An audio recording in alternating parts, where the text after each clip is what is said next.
yo tengo aquí como Dime. una pregunta. Sí.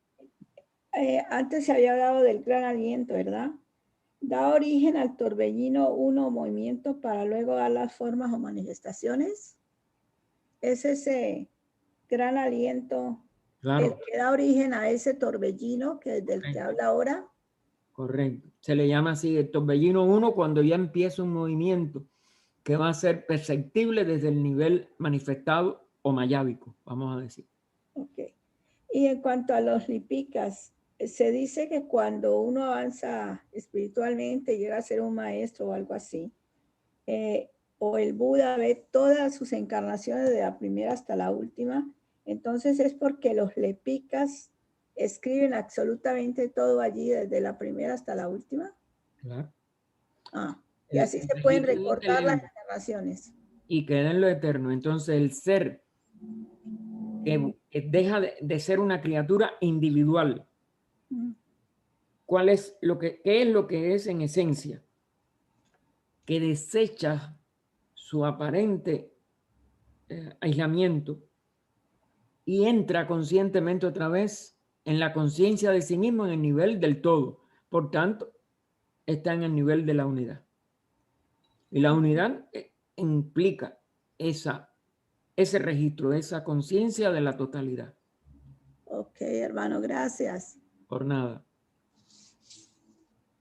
Buenas, hermano, tenía una pequeña pregunta aquí. Sí. En Sloka 5, en el apartado B, dice, y el verbo logos en unión con la voz y el espíritu representan las 9 cifras. ¿Cómo es eso? ¿Por qué representan esas 9 cifras? Porque siempre, a la vez que hay una apariencia de diferenciación que comienza con la Trinidad, porque una duada nunca puede manifestarse. A la vez que se manifiesta, establece una relación entre lo que llamamos el espíritu y el espacio donde ese espíritu va a proyectar su expresión o a marcar su manifestación. Eso ya marca una Trinidad. Y esa Trinidad siempre es 3 por 3, 9. Es decir, su primer aspecto en el sentido del espíritu mismo, en sí mismo, su expresión en el espacio o en su relación con el espacio, que hace otra Trinidad en el sentido de la expresión material, y por tanto las 3 relaciones también establecen 3 tipos de conexión. Por eso parece que ella hace, aunque ahí yo no me acabo de, en la expresión de voz y verbo. Verbo parece que ya vamos a decir, su eco en el espacio. Y el espíritu, como es natural, es el espíritu en sí mismo, que también, pues entonces son 3 trinidades, 3 por 3, 9. Pero el universo se le considera como como el resultante del 3 por 3, 9, que es el 10. Y es la década pitagórica y vienen una serie de misterios que ninguno de nosotros, mientras seamos seres humanos, vamos a tener todas las respuestas. Pero tenemos que seguir buscando en relación con ese misterio de la Trinidad que, como es natural, las religiones, ¿qué hacen? Las religiones te dicen, tienes que aceptarlo y no puedes pensar sobre ello.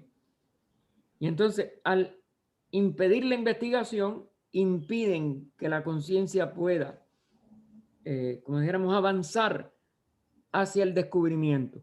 Pero indudablemente el descubrimiento de la década pitagórica del 10 total, que es el universo en su integridad, es cuando nos logremos autorrealizar como seres que nos liberamos de la rueda de nacimientos y muerte y alcanzamos la estatura de una jerarquía del universo, es decir, de un Dian Chohan, un señor de inteligencia.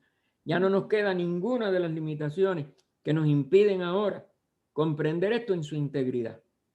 Por eso nosotros nada más que tenemos que usar palabras, el intelecto, pero si uno mejora la conciencia, si uno mejora día a día el comportamiento y la capacidad de buscar la unidad con toda la vida, eso se realiza tarde o temprano, porque ese es el objetivo de la manifestación de estos 10, de este universo, de esta unidad vista como una década de manifestación o década pitagórica.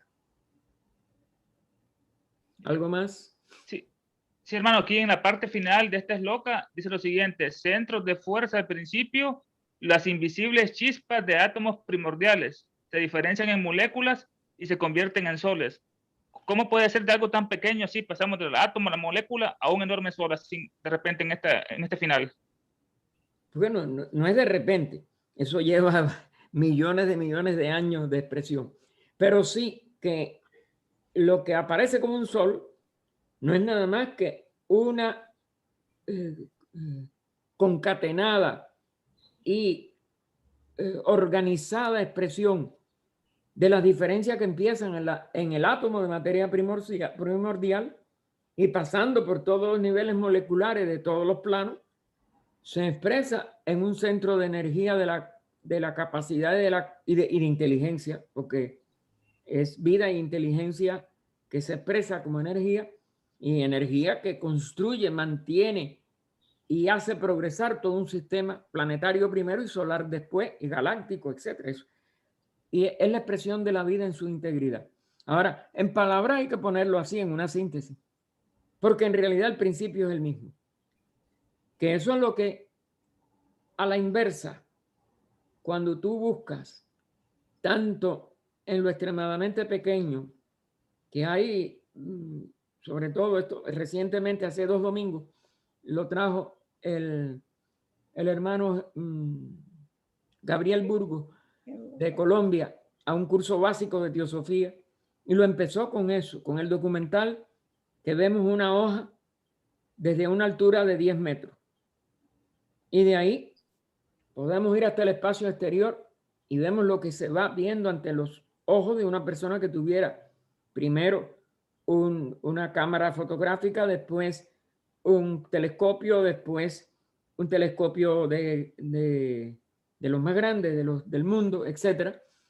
Cuando se llega a 10, a las 14 potencias, lo que se ve es una cosa que parece un conjunto nada más de colores y de cosas, y esas son todas las galaxias vistas a esa distancia o contempladas a esa distancia.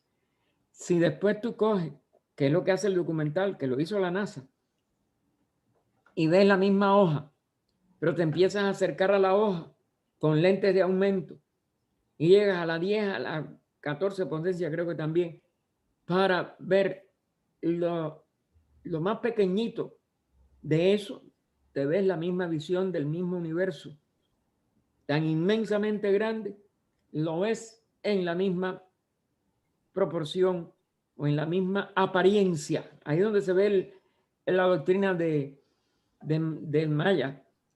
En la misma apariencia, cuando tú lo ves a cosas pequeñísimas que están vamos a decir, en lo más interno de una célula. Todo eso es la misma. Y entonces vemos la igualdad de lo extremadamente pequeño con la igualdad de lo extremadamente enorme. El espacio sideral y la potencia de un microscopio de la mayor cantidad de posible expansión de lo que es totalmente pequeño. ¿Algo más?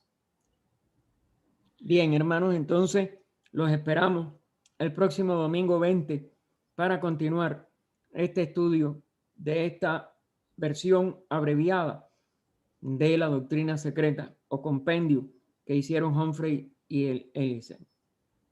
Muchas gracias y que todos tengan una semana. Hermano Gaspar. Gracias.